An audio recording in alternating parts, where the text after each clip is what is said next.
चाहती हूँ, मैं स्वागत करती हूँ आदरणीय जयराम ठाकुर जी का, हमारे बहुत ही युवा, बहुत ही लोकप्रिय, बहुत ही निष्ठा, बहुत ही ऊर्जावान जो विधायक है श्री लोकेंद्र कुमार जी का,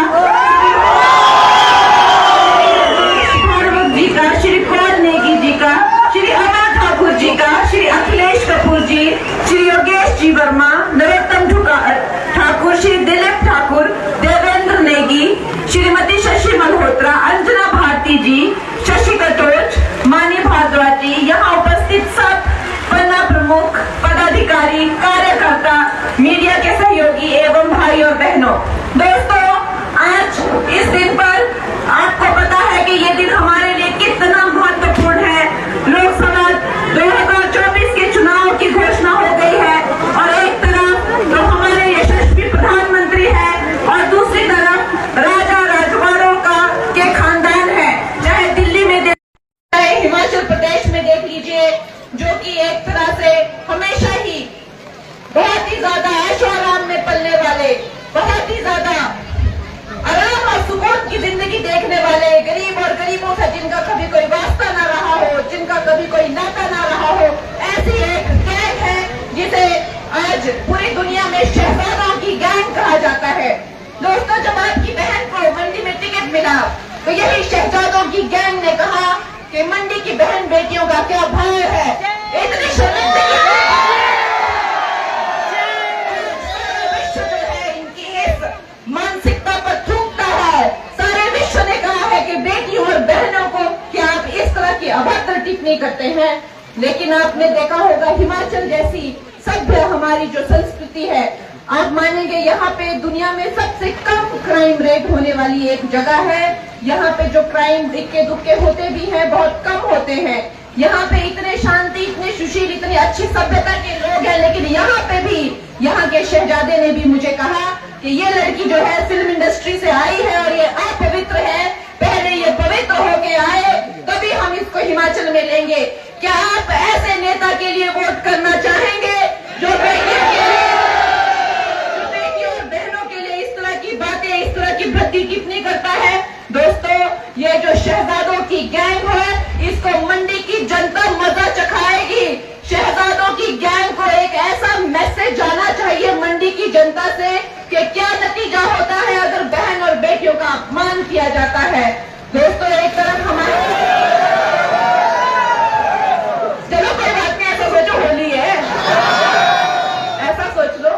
दोस्तों, आज अगर आप देखें, एक तरफ हमारे यशस्वी प्रधानमंत्री है जो एक गरीब माता के बेटे हैं, मैं एक गरीब माता पिता की बेटी हूँ। हमारे जो यशस्वी नेता प्रतिपक्ष है जयराम ठाकुर जी, नंगे पैर स्कूल जाया करते थे। हमारे जो युवा नेता विधायक है यहाँ के लोकी जी, वो भी गरीब घर के बेटे हैं।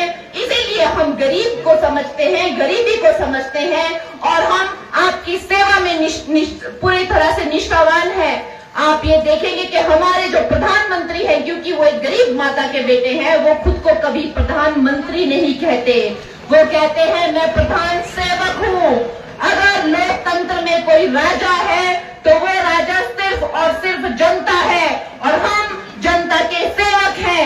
ये बात ये शहजादे नहीं समझेंगे। जो शहजादे अपने महलों से नीचे नहीं उतरते, वो नहीं समझेंगे कि अपने दम पर अपने परिवार को सहारा देना, अपने भाई बहनों को पढ़ाना, अपनी बहन का इलाज कराना, अपने प्रदेश का नाम मुंबई फिल्म इंडस्ट्री में बड़ा करना, पूरे देश में बड़ा करना, इसमें क्या हिम्मत और क्या संघर्ष लगता है। जो शहजादे अपनी महलों की पीढ़ियों से निकलते नहीं हैं, वो नहीं समझेंगे। दोस्तों, ये चुनाव जो है हमारे प्रदेश के लिए और भी ज्यादा महत्वपूर्ण इसलिए हो गया है क्योंकि यहाँ पे जो कपटी सरकार है, जिसको पूरे देश ने नकार दिया है, वो कपटी सरकार, कांग्रेस की जो सरकार है, वो यहाँ पर किसी न किसी तरह से लोगों को बहला फुसला कर आ गई है। आप मानेंगे, मात्र 68 सीटों पर 32,000 वोट से ये लोग जीतते हैं और यहाँ पर सरकार बना लेते हैं। बहनों को बहलाते फुसलाते हैं, 1500 रुपए देंगे, 100 रुपए में हम लोग दूध लेंगे भैंस का, 2 रुपए में हम गोबर लेंगे। छोटे छोटे मोबाइल हॉस्पिटल बनाएंगे जो घर घर जाके मुफ्त का इलाज करेंगे, 5 लाख की हम नौकरियां देंगे। ना जाने कितने झूठ, ना जाने कितने झूठ।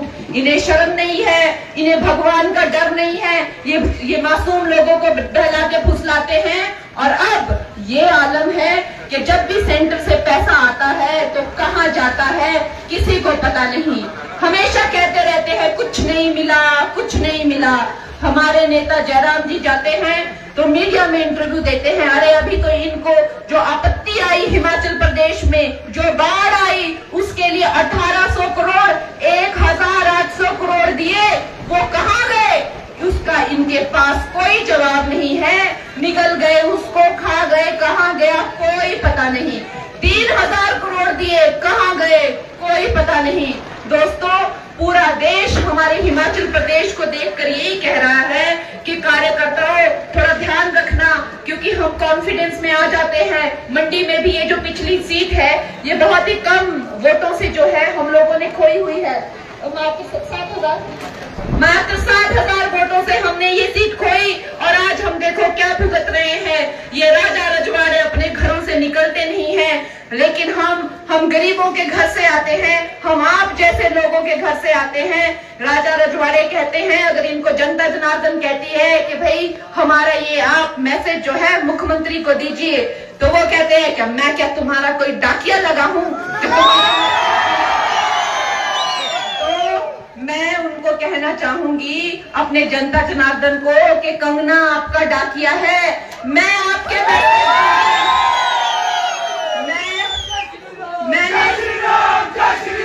मैंने अपने जैसे लोकी भाई ने कहा कि वो एक पिछड़े हुए क्षेत्र में रहने का क्या दर्द होता है, वो मुझे पता है क्या दर्द होता है। मैं सरकाघाट के एक बहुत छोटे गांव, उससे भी छोटे अंदर जाके जाहू, और जाहू से भी अंदर जाके एक भामला है जिसका शायद कभी किसी ने नाम नहीं सुना होगा, जिसका कभी किसी ने जिक्र नहीं जिंदगी में किया।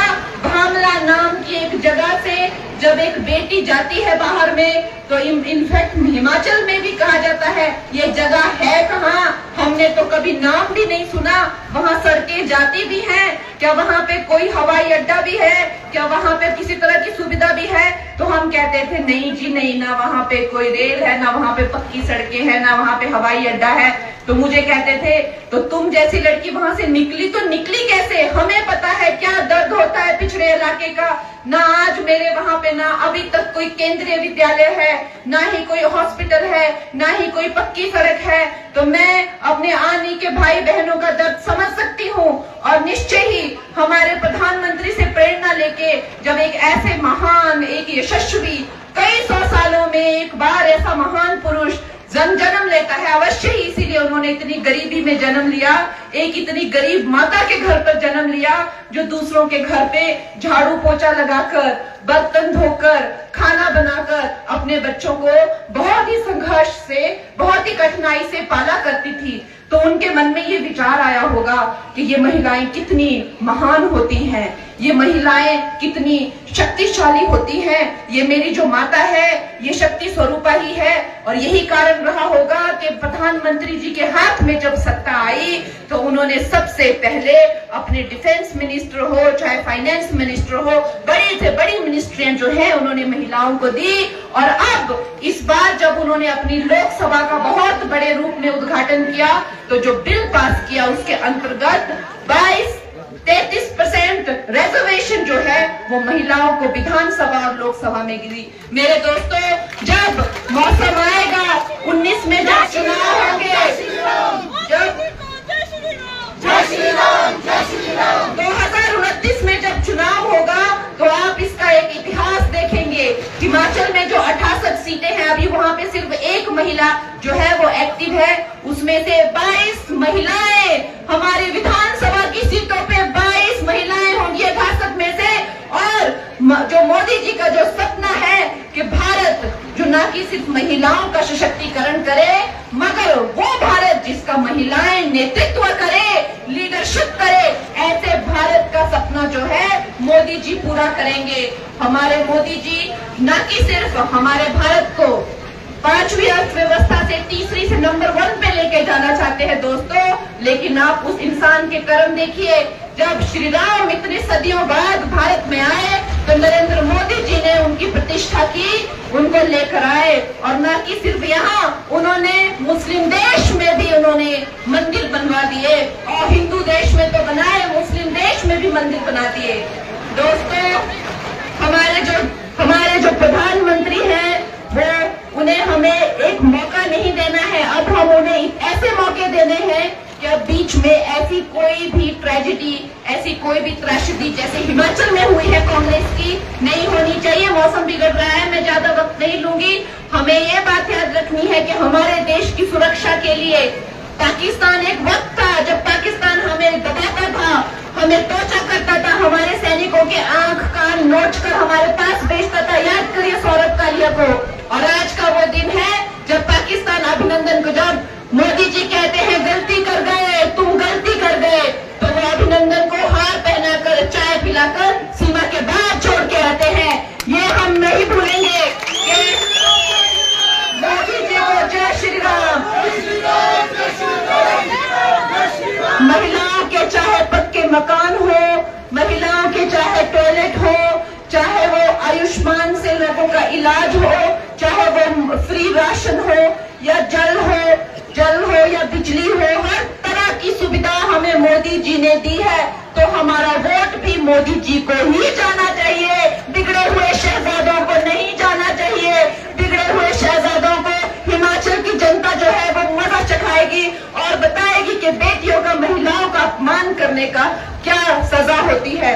तो दोस्तों, जैसा हमने दिल्ली में एक नारा है, अब की बार 400 पार, लेकिन हिमाचल प्रदेश में हमारा नारा है अब की बार 4 की 4, अब की बार 4 की 4, अब की बार 4 की 4। जय श्री राम, जय श्री राम, बहुत धन्यवाद। आप इस मौसम में आए, बहुत धन्यवाद।